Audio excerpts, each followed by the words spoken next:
Good evening, ladies. Hi. Hello. Welcome to the Doctor's Chambers. Jumping on just to get a pulse on what's going on out here. A lot of mental health issues, and I want to get a pulse on it. Good evening, Dr. Whitney and Dr. April. Good Good evening. evening. All Yay. righty. So let's talk, ladies. What's going on out here? How are you doing? How are you feeling?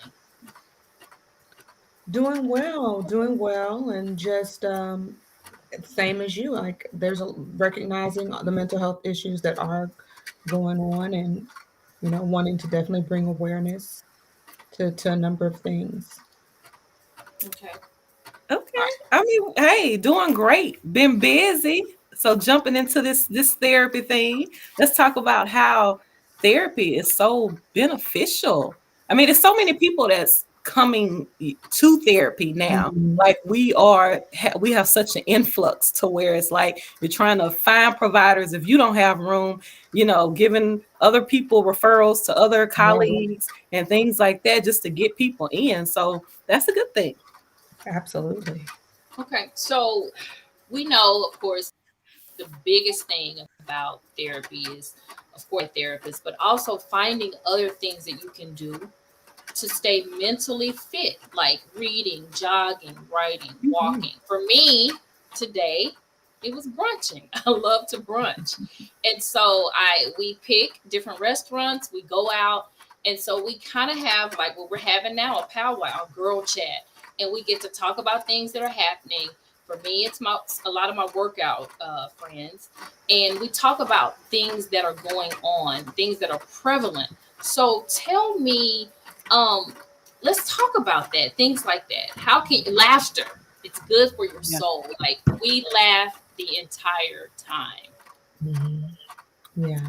I mean, I think one big part of things that I work on in therapy with clients is identifying the things you're talking about, those self-care Mhm. tools or coping skills, whatever title you want to put place on it, identifying those things. What are the things that help keep you, as you said, mentally fit? Things that what resources do you have? And it's good to have a well-rounded list of those things because you Yeah. never know what's going on. Everything isn't always available. We've gone through a pandemic, and certain things that maybe you used to be able to do for self-care, you might not have been able to do during this time. So really having a strong and you know, a list that has some various, things on it so that you can always be practicing self-care, mental fitness. Okay. Yeah, So absolutely. I know okay. with me, like today, what I did was take the kids and we went out to the park. So we went to the trail, and this particular park has like an outside gym. So it has weights outside that's made into concrete, made into the gym, different things that you can do. So just taking a walk in nature, being outside, getting fresh air is so nice. The weather is nice outside, it's cooler. So being able to just step out and enjoy yourself. Take a Mhm. walk. That's good exercise. That's good for the mind, mental health, all of that. So I Absolutely. work in the schools. And so we have almost 8 hours of being inside of a building, not just even the students, but the staff. What can we do? Because we're inside all day. And so sometimes it gets pretty stressful. We're coming back from, we're still in the midst of a pandemic. We have hundreds of students in there.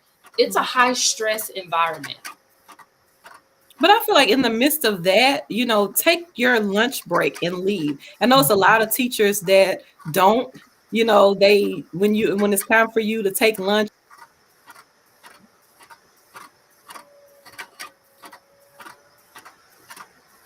Okay, so something happened with Dr. April. Okay, Oh, okay. okay, Bring there it you back. go. Okay. So I was saying, take that lunch break and leave. Use that opportunity to exercise. Instead of just sitting in your classroom eating your food or something, like take a quick bite in the car, and then use the rest of that time to maybe walk around the school building. Walk outside around the building. The weather is nice, so being able to do that just to have a breakaway. It's important to take those breaks. Mhm. And I totally agree. Sometimes I literally just go sit in the car and make a phone call just to get some sunlight. We're not getting enough vitamin D when we're in the building. And it gets very busy during the day. Yeah. And so I have encountered a lot of teachers that are having stress and they're having anxiety. And we're having masks on all day. So we have this mask on and we're walking around for all these hours. So it does get to be a bit much at times. So I will duck off and go into my office and take a break, and then I'll come out, and then sometimes I feel refreshed, but sometimes I don't. So Yeah. Well, I would say maybe practice some deep breathing, whether or not, if you're able to walk outside of your classroom on a break, do that. If you're not able to walk out of your classroom, or, it's a busy day, do that even at your desk. Start your morning with that, as you walk into and get ready for your day, before you leave the house, or even when you go sit at your desk in your classroom, do some deep breathing. I don't know how teaching right now is since the pandemic, but I might have to have the whole classroom. We're going to do a deep breathing exercise. Right. okay. There's guided meditations and deep breathing exercises. You can do it. You can find them on YouTube. So they have apps. So there's lots of ways to be able to do that and incorporate that, just to get yourself centered and your mindset prepared for what you're about to encounter. So I'll definitely make mention of that. And we talk about getting the kids up and giving them a brain break and doing things like that. But for me, another big thing, laughter.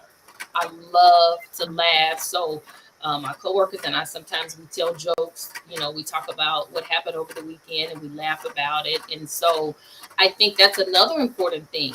Maybe going to comedy shows. What are some other things that people can do to laugh? Because we know laughter is such a medicine. Yeah, going to comedy shows, pulling up TikTok videos, YouTube videos. Oh my God. Some stuff you find is hilarious. I know recently this weekend, me and one of my friends, we were both on, I was texting her. I was like, girl, you got to come into this room. We both were on Clubhouse, just literally laughing because this room was just amazing, going back and forth. And it was just funny. So it was cool. Something to do where you can just be entertained. A group of people, a group of like-minded individuals, finding something that you like I said, YouTube, TikTok, calling a group of friends, getting on a group chat, and just, hey, having a great conversation. TikTok is amazing. TikTok is big. TikTok is so big. Yeah. I mean, if you want some laughter, maybe take a shot at making a TikTok. I actually have started loading some of our videos onto TikTok as well. Good. And so we've been getting some viewers, and I'm new to it and I don't really know how to work it. So I ain't got that take shit. some time this week to learn how to work TikTok, to learn how to, because I know how to load our videos. So I have been loading some of our videos and been getting some feedback. So I thought that was so funny that before, when I had no sense of humor, I would never watch it. But as I get older, I just want to laugh. I want to enjoy life. Life is too short. So I want to be entertained. I want to go out. I want to be with people who I love and people who love me. I have no tolerance and zero tolerance for drama. What do you like to say to that? 100%. I mean, I think I've been seeing on social media a lot of memes and just a lot of conversations about peace, right?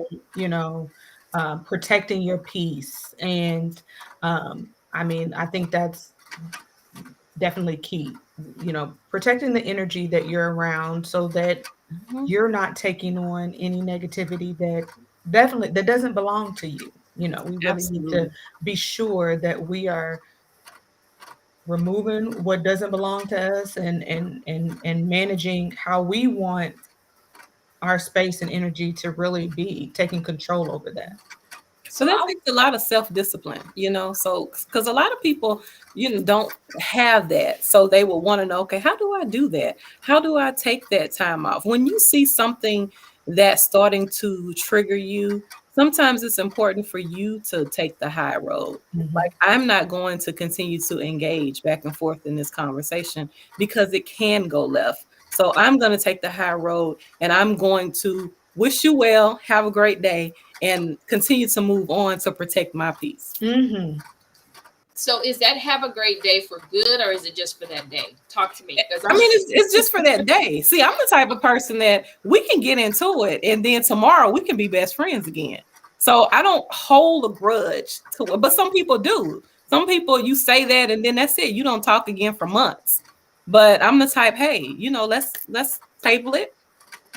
It's good. Hey, let's agree to disagree or whatever. And I wish you well. Enjoy the rest of your day. And we'll talk another time. And I may call you 2-3 days later or the next week. Hey, let's get together. Let's have lunch. Wow. I think it depends. I think it depends on the relationship and what level of toxicity are we talking about? Like, is this recurring? Are we always having these difficult conversations? Like, our interactions are challenging or triggering. Like, sometimes it might be, a longer term. See you later.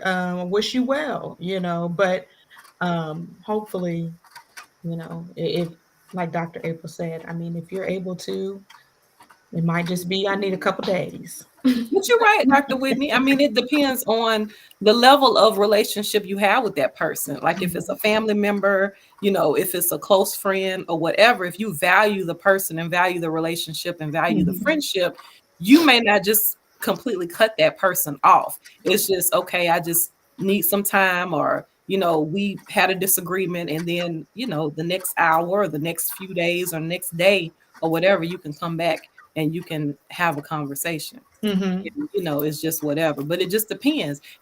People's intentions. So you have to gauge the person that you're dealing with, because you have some people who have these undertones where they'll throw undertones and say things and shade and post these subliminal messages that people like to do on social media. Instead of just telling the person who you're talking about that you're talking about them, call that person and have that conversation, as opposed to you to post this big meme and you expect them to read through the meme. People don't have time for that. I love it. So while we're on that topic, before we even move to a close and your positive affirmations, Dr. April, let's talk about it, because dating now is even more stressful. You have these other factors in there now, like some people are unemployed, or some people are not working as much as they were working before the pandemic. So now you have these additional stressors. What can people do? Identifying people that are toxic up front. How do you do that? Go ahead. I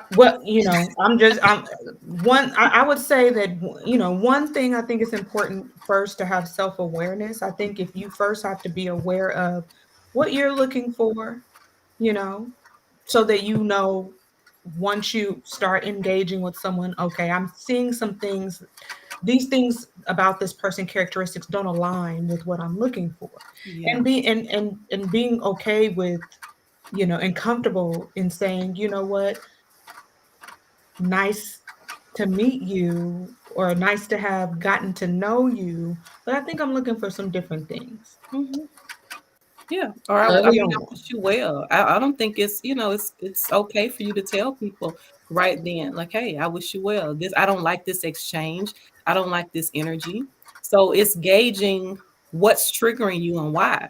And is this a repeated occurrence? You may have one incident and you kind of self-reflect if it's you or if it's the other person, but if you're constantly having these same interactions over and over and over and over and over again, like sometimes we do with certain people and we give them more chances than not.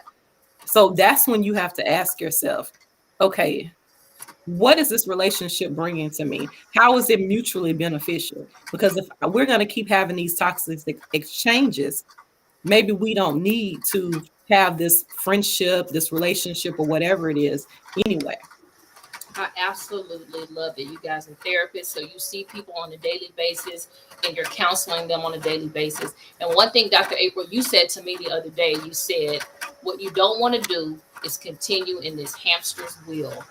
And it's been in my mind every day when you meet people and you're continuing to have to say the same thing, and you have identified some characteristics, just like you said, Dr. Whitney, that you don't want to deal with. It's cut the cord. Thank you for everything, and goodbye. I love it. Thank you, ladies. I really appreciate it. I don't know if you want to add anything before we move to Dr. April's positive affirmations and close, but we do have some other shows coming up later this month.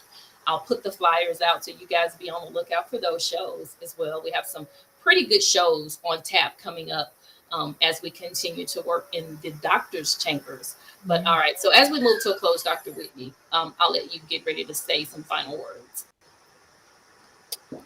I mean, yes, I just want to close with, as we're talking about mental health and being mentally fit, how important it is to think about what things help you to find peace, to stay energized, to feel rejuvenated. What are those things? Make a list of those things, have all of those resources available to you so that you know when you feel triggered, whether it's by relationships or different interactions or stressed by work, you know, you can go to that resource list to help get yourself mentally fit again. So All right. that's my little gem. I love it. All right, Dr. April. Well, do you want me to go ahead with the affirmation? No, I want you to wrap it up. But before you do, Wrap it Dr. up April, first. I want to say it too, because you guys know I love to be physically active. Like, I like to go out, I like to run up a hill, I like to bike. I have a bike in my garage, a road bike, and just whatever it is. I like to lunge my garage. I train here as well, and then I have a trainer as well. So I like to get out and get moving. And I say to people all the time, it may not be to that level, but something. Find something that you can do to get active, to release the serotonin and the endorphins in the brain, to change your mood, to decrease that anxiety and that depression or whatever it is that you're dealing with, because we all deal with something. So get moving. All right, now, Dr. April. Well, to add to that, you know, the fitness kick, hey, I encourage people to take supplements. You know, do that. Research supplements, Yes. you know, talk to your holistic doctor or some primary care doctors. They're into it as well. You know, think about some things that you can take to help with it. That's natural. Natural supplements, natural things that you can do, the types of foods that you can eat, you know, juicing, eat smoothies, increasing green leafy vegetables, like all these things, kale, spinach, blueberries. I'm like a firm believer, you know, eat your way to health. So all these things are great in addition to exercising, but also creating this schedule, a daily maintenance plan of things that you're going to do on a daily basis. Write it down. You know, create this roadmap of, okay, I'm eating healthy. What's my morning routine? I'm exercising. All these things help with your mental health. Love it. Absolutely love it. All right. So let's move to the positive affirmation. So the positive affirmation for today, look straight up the dome, is I am feeling more empowered daily. Okay. Yes. I am feeling more empowered daily. And I feel more empowered after talking to you ladies. So Yes.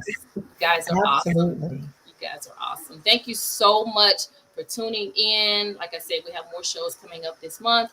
We will put the information out so you can be on the lookout for those shows. So thanks again, of course, for tuning in. And I want to appreciate you ladies as well, because I know you have busy Sundays, and that's my busy day as well. But again, we will see you back in the doctor's chambers later on. Have a good evening. You as well.